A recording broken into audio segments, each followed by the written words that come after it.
I'm going to read this for this vlog. Electric Kingdom by David Arnold. I know there's some sort of sci-fi element going on here because of the Goodreads shelving system for this book. I am pretty excited about this. I actually hauled this book in January, as you may have seen in my January wrap-up and book haul. I cannot express the way that this book called to me for no reason.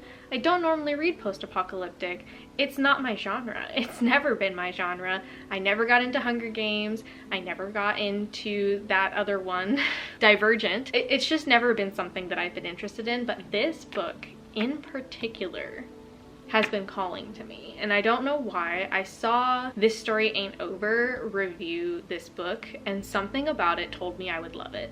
Naturally, I went out and just immediately bought it because I didn't want to wait for the library, and I just wanted to know, and I had a feeling I would want to keep this book. Spoiler alert, I was right because I wanted to annotate in this, so I'm very glad I bought it.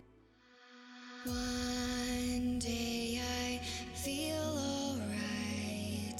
The next I'm looking for the light, for the light, for the light.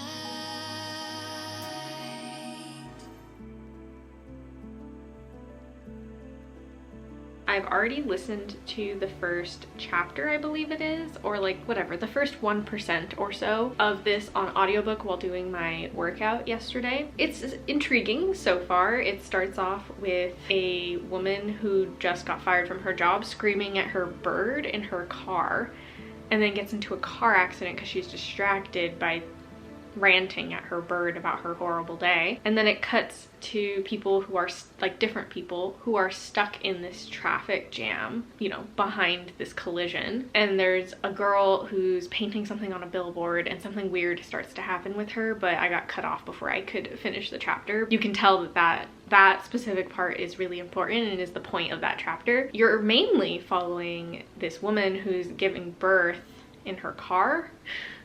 She like goes into labor in the middle of this really intense traffic jam in the middle of the snow. Interesting so far. I really like the writing style. It's really easy to read and it doesn't feel dark and gloomy like Station 11 does. This feels like post-apocalyptic in the sense that it's like super dark and scary. Like it's not actually, it's more about the theater and it's very like elite language with lots of references to Shakespeare and whatnot. This is reading more whimsical. Like it's more lighthearted feeling. It's more comical. It's just a different voice in my opinion. Post-apocalyptic can go many ways. You can feel that in the writing in the beginning. There's going to be like a sci-fi element to this, which I'm really excited about.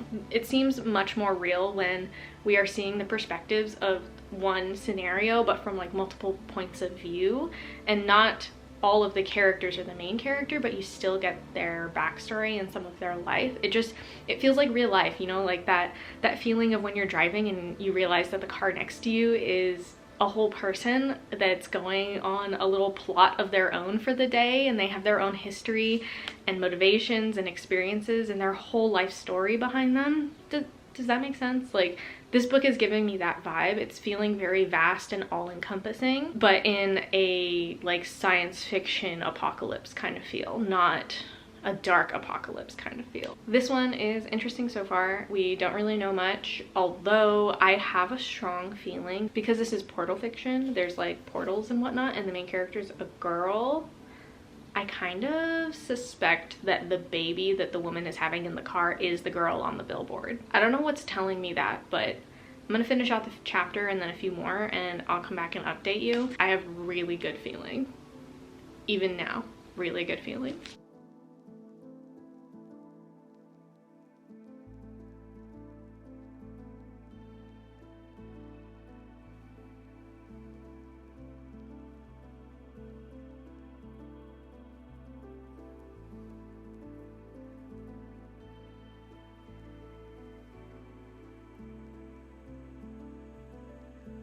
Hi, hello. So it's been a minute and it feels like it's been a minute.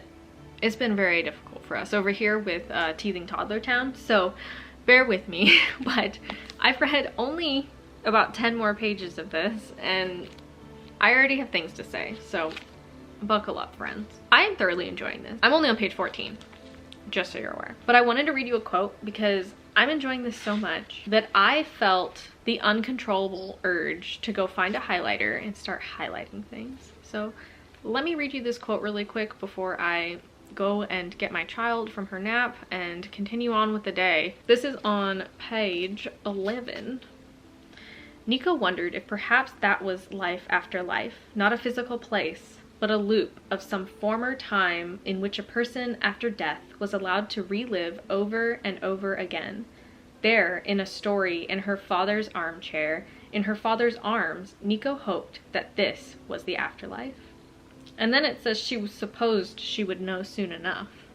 And then here's another one.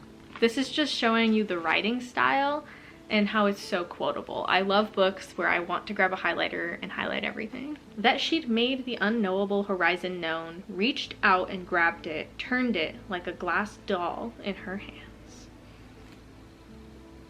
Do I need to say any more? I don't know. But anyways, I'm thoroughly enjoying this and I cannot wait to continue. So gonna go do that, listen to the audiobook a little bit before my child gets up so that I can go clean the house. Motherhood. Officially, I'm done with part 1. I am so intrigued so far. Part 1, so there's no spoilers yet. It's only like 30 pages or something. This post-apocalyptic book is basically following some people after the apocalypse has already happened and everyone is just kind of wiped out and there's only a few people left on Earth. And this apocalypse is flies, killer flies, swarms of flies that find bone marrow in living beings like people, and the swarm just surrounds them and eats them down to their bare bones. That is absolutely wild. The concept is fascinating, and so far the writing is absolutely amazing. This is my writing style. I'm already obsessed. I know I'm gonna really like this book. I really like Kit so far. I love his personality. I think he's supposed to be neurodivergent, which I really enjoy a little neurospicy representation. I like his awkwardness and I can relate to him a little bit. And then the other character, Nico, she's funny. I think she's hilarious. And I'm excited to see how these characters' stories kind of parallel each other and maybe even if they intersect at some point. I think that would be really interesting. I've heard that there's portals in here, so we'll see how that goes. There's not been a single mention of anything like that so far. But yeah, very intrigued. I'm gonna read a part a day. Today I need to read part 2. I'm not very far into it, so we'll see how that goes. But so far I've had a really hard time putting it down at the end of the part for the day, so I may just end up binging this at some point. We will see what happens, but I'm very excited to take you with me. Let's go on this post-apocalyptic ride with murderous flies. It's scary. Anyway. Sorry I look like a mess. It's early in the morning. I'm tired and I'm just about to go shower and change out of my pajamas, so bear with me. This is what a human looks like. I am 40% of the way through Electric Kingdom. I stayed up kind of late last night until like 10:30 reading because I couldn't put it down, and it is so good. When I tell you I knew this book was going to be a 5 stars, I was right. I was so right. 40% of the way through. I mean, it could totally go horribly wrong, but so far, just based on the writing style, I'm obsessed. This book is so quirky. We've reached a point in the story where I have a really good grasp on the perspectives now. The beginning is really confusing, and I could see that turning a lot of people away from this book, but there's 3 perspectives essentially, and I love them all for different reasons. First, we have Kit, who is a 12-year-old boy during this post-apocalyptic situation. He was born after the apocalypse happened, where humanity was wiped out. He is basically neurodivergent. That is very obvious from his thought processes and the way he is described. He's very intelligent, very quirky, and he doesn't understand certain social things. Honestly, I find his character to be so funny and very accurate to some things that, you know, I've experienced personally as a neurodivergent person. So I'm really enjoying his perspective. Very quirky, very interesting character to follow. I'm really enjoying his character. Then we have Nico, who is an 18-year-old girl who has left her home for the first time. She was born right before the whole apocalypse took place, and basically she is trying to figure out what is true about this world that she lives in and if her father is crazy or not. Essentially. And she has a dog with her on her journey. And then we have a third perspective that is very limited first person stream of consciousness that is kind of sprinkled throughout the book. You don't know who this character is, you don't know much about them, and slowly throughout the book you learn more and more, and you're kind of trying to piece together what these three perspectives all have in common. And there's obviously something strange going on, and there's going to be a big reveal or plot twist. I'm very excited for it. I am shook that I did not hear more about this book when it came out, because it is so good and introspective and overall just a really good book so far. I would say my favorite perspective right now is Kit's. I think it's really quirky and lighthearted, but it still carries the heaviness of the world, if that makes any sense. It's very balanced. There's this very logical and innocent view of these horrible things happening in a post-apocalyptic world, but it's very hopeful still in the end and very dreamlike. I really like his character and his perspective on life. I find myself highlighting in his sections a lot. I like Nico's perspective as well, although I find her a little less relatable for me. She reads a lot younger than 18, although she did grow up in a secluded family where she only knew her mom and her dad, and that's it. So it kind of makes sense that she would be really inexperienced. So not mad about it, but just she reads really young. But I'm loving the discussions this book is having about life and tragedy and just a pandemic crisis that's going on. It's fascinating, and I can tell we're gonna get to some kind of sci-fi twist pretty soon. I obviously can't talk about it because no spoilers, but very intrigued by this book. We're at like a 5-star still, all the way. And I think I'm gonna fly through it in the next few days. Hopefully I will finish it before February comes around, because I have a lot of books planned, but I've been distracted creating my Aurelium readathon journal. I'm using this Archer and Olive blackout journal to create a place to track my Aurelium stuff. Here's a little sneak peek. I'll do a little video about this journal pretty soon, but basically I'm putting this together over the last like week or so, and I'm going to be putting it together into this week so that I am ready for the spring equinox in April. I'm very excited and I love this journal. So yeah, that's what I've been up to. Additionally, a little health update, since I look like crap all the time in my vlogs right now. I finally got an answer about some of the health issues I've been having. I have a pretty severe vitamin D deficiency. And I mean pretty severe. It's very low. So I am going to start taking some vitamins, and we're gonna start trying some things to see if there's something wrong with my absorption of vitamin D. But yeah, that's what's going on. I finally have a little bit of an answer to take some steps forward to hopefully feel better. But ultimately, it's been causing me to feel like I have zero energy, and I haven't been getting the depression part as much that usually comes with vitamin D deficiency. I think maybe I'm just generally depressed, so I'm not noticing a difference, but I do feel a difference in my energy. I got 8.5 hours of sleep last night. I went to bed early-ish and slept in because the kids slept in, and I still feel like I have zero energy to do literally anything. Like I just feel like I don't have the energy to like stand for long periods of time. I get tired, and not like I need a nap tired, but just like I need to not move tired. Lethargy, I guess you could say, fatigue. Hopefully this vitamin D supplement that I'm gonna start taking helps, and I can liven up a little bit instead of looking like this all the time. But yeah, we have books to make us happy. That's what matters. Anyways, I'm off to go pick up my vitamins and get a blood test. So I'll update you when I've read more. Okay, I am so sorry about the wind sounds. We are having just record-breaking winds right now. Love that for us. But I am almost done with Electric Kingdom now. I have some thoughts. So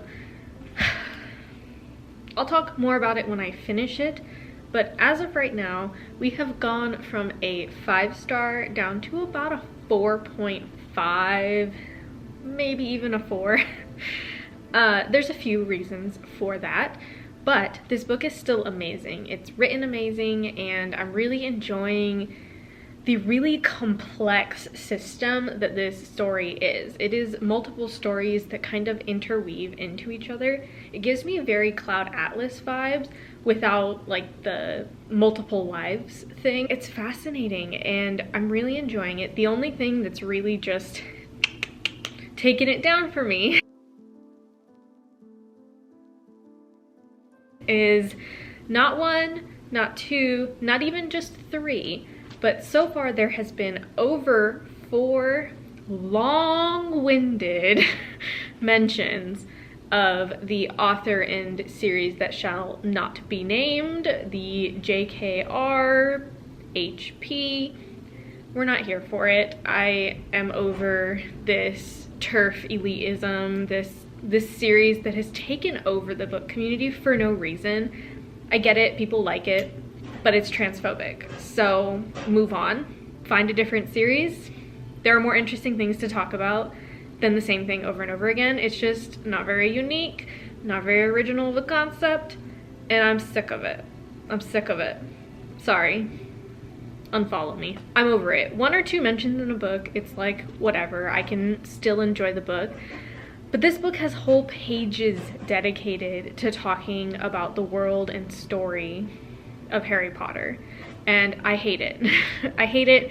I hate that a character is like offended that another character hasn't read it and they go on like page-long tangents talking about it. It's just unnecessary. This book does have multiple instances of paying homage to culturally significant figures from right before this fly flu happened, so before the world ended or whatnot. And they're just quick mentions. Everything is just like, I saw this movie, I found this book in an old, rundown library, I learned this thing, the world before was really weird, and like stuff like that.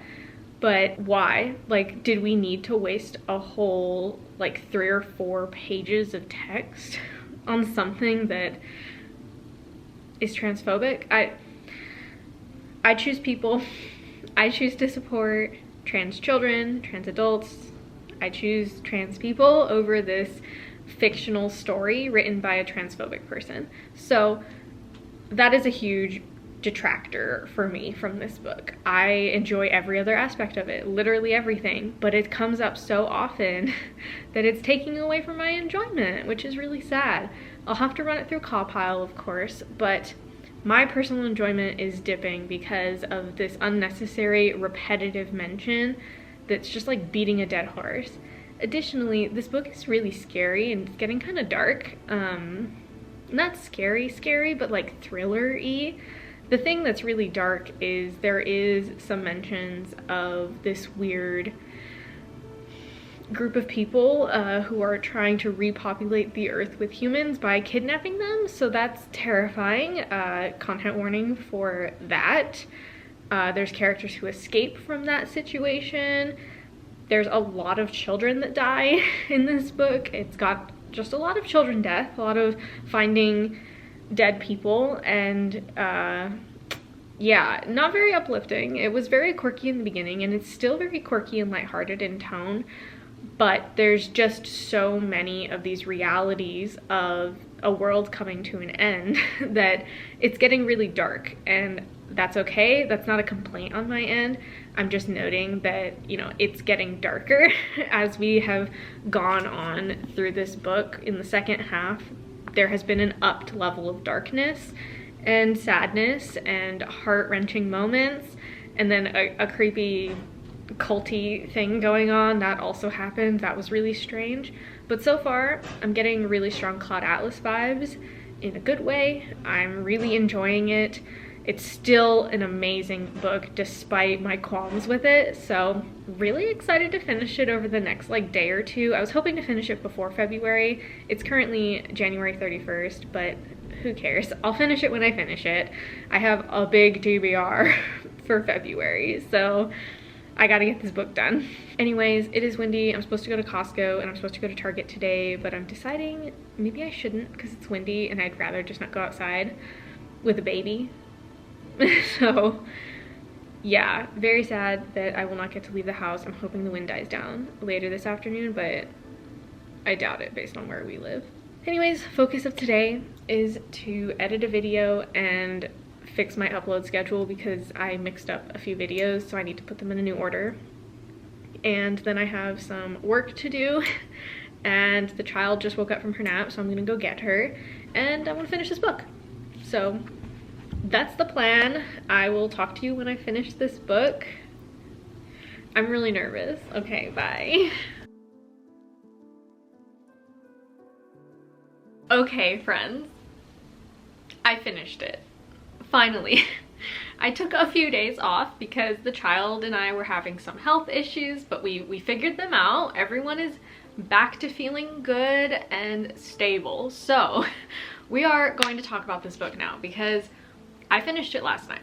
I only had about 20% of the book left, so it wasn't much, saying that, you know, it's not a short book. I have very conflicting feelings about this book, and it's going to be very hard to explain all of it, so bear with me. I will kind of break it down for you.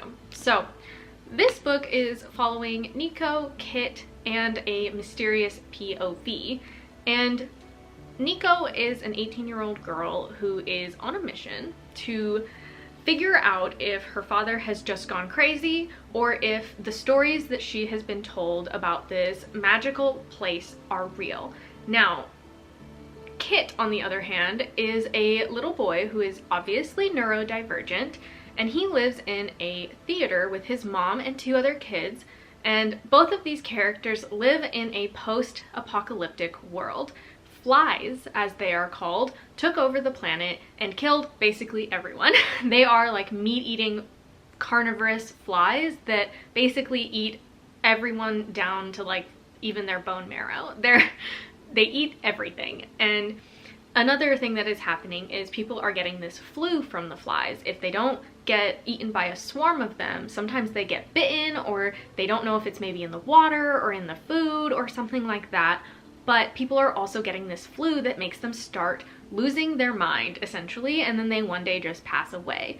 But the catch there is that it's mostly adults who are getting this flu, and mostly children that are left on this planet at the moment.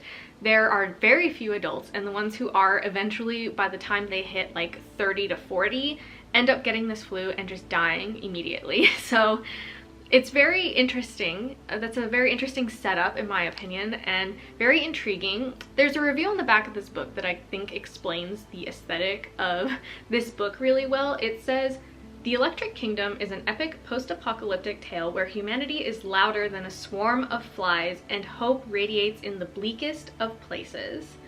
I totally agree. This is a dark book, and it does have some really dark things like child death and parental loss and just really horrific scenes of finding the reality of the world that has been ravaged by flies and left to die on its own.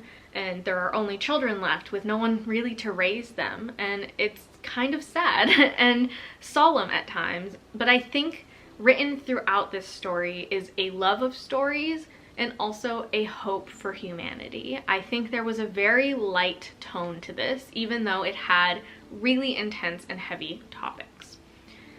With that in mind, there are content warnings, so please do check all of them. I will have my Goodreads review with everything broken down. I also have published my notes on this book on Goodreads, so you can also see my notes and quotations and highlights and all of that. So if you are curious about anything in particular in this book that's possibly triggering, please feel free to private message me, comment, whatever it is. I can do my best to find them for you. The biggest content warning for me that really makes me feel conflicted about this book is the excessive references to the series that shall not be named, which is J.K. Rowling and Harry Potter. I personally choose human lives, specifically young trans lives, over a fandom. That's my opinion. You cannot separate the author's beliefs from their work because their beliefs go into their work. They're the ones who wrote it. It's going to naturally be biased. I also do not believe in providing free publicity and pointing more people to a series that is written by someone who is a TERF. And I am not okay with providing more resources for this TERF to scream at the world and take rights away from trans people indirectly, directly, I don't care. I choose people, it's a story. I don't think it's that deep. I don't think it's that important. I don't think a story, a fictional world is more important than the people and children around the world today. They deserve rights. So the fact that this book at every possible turn had to reference the series that shall not be named, and I mean incessantly, like it happens so often in this book. The dog's name is Harry. The girl is comparing everything to this original story, and I get that maybe that would have been the only book she would have had access to in a pandemic setting since, you know, the world is shut down, but it's fiction, so the author could have put anything there. And this was published in 2021, so you know, it didn't have to be in there. It really did not feel necessary to the story, and it actively detracted from my enjoyment of it. With that said, I think this book is absolutely amazingly written. It is so good. It's so good. It left me gasping. I just sat and stared in the dark in our bedroom for like 30 minutes after I finished this book saying, wow. Wow. And my husband was like, what is so astonishing about this book? And I explained the whole plot to him, and he was like, wow, that's really intense for a young adult book. And I agree. It's a very well crafted plot, and it's not linear, and I love that. And it's just, it's like the perfect mix of sci-fi and post-apocalyptic. The writing is beautiful, the prose is just stunning, it's so quotable, and the characters absolutely stole my heart from the first page. But there had to be not even just one or two little references to something that is problematic, but it is throughout the entirety of this book. So if you are sensitive to Harry Potter transphobic things, I would maybe skip this book, even though it's so good and I want to recommend it to everyone. I can't because of a stupid decision. So find something more interesting to put in your books, please, authors, if you're watching this. Maybe don't mention things that are transphobic, because you're gonna lose a large amount of readers and your ratings are gonna go down for the people who care about other people's lives. So yeah, this book's rating is probably going to suffer from that excessive use of reference. But otherwise, it was amazing, and if that wasn't there, it would have been a 5 out of 5 stars without a doubt. But now I am sitting and I am conflicted, and I am sad because I will always see this book as tainted by something problematic. That is my reading of this book. It'll probably end up on a 4 out of 5 stars when I put it through Compile. That's my guess. Put it on screen right here what it ends up on. This was a very pleasant reading experience overall, and I am so happy that I took a chance on this book. I really am, and I'm going to reread it one day. I've highlighted throughout the book. I will go back through it, but I will always have a little tinge of frustration because of the references in this book. Thank you so much for watching. If post-apocalyptic is one of your top genres, or alien contact or anything like that, let me know in the comments. Let me know some really good ones that you think anyone could enjoy, because I'm having a really hard time finding something. It's just seeming to not be one of my top genres. It's something that I get a little itch for every now and then, but it has to be a very specific type of post-apocalyptic book. That's just me. Let me know your feelings on post-apocalyptic in the comments. I'm very curious. I'll see you in the comments. Stay safe, siblings.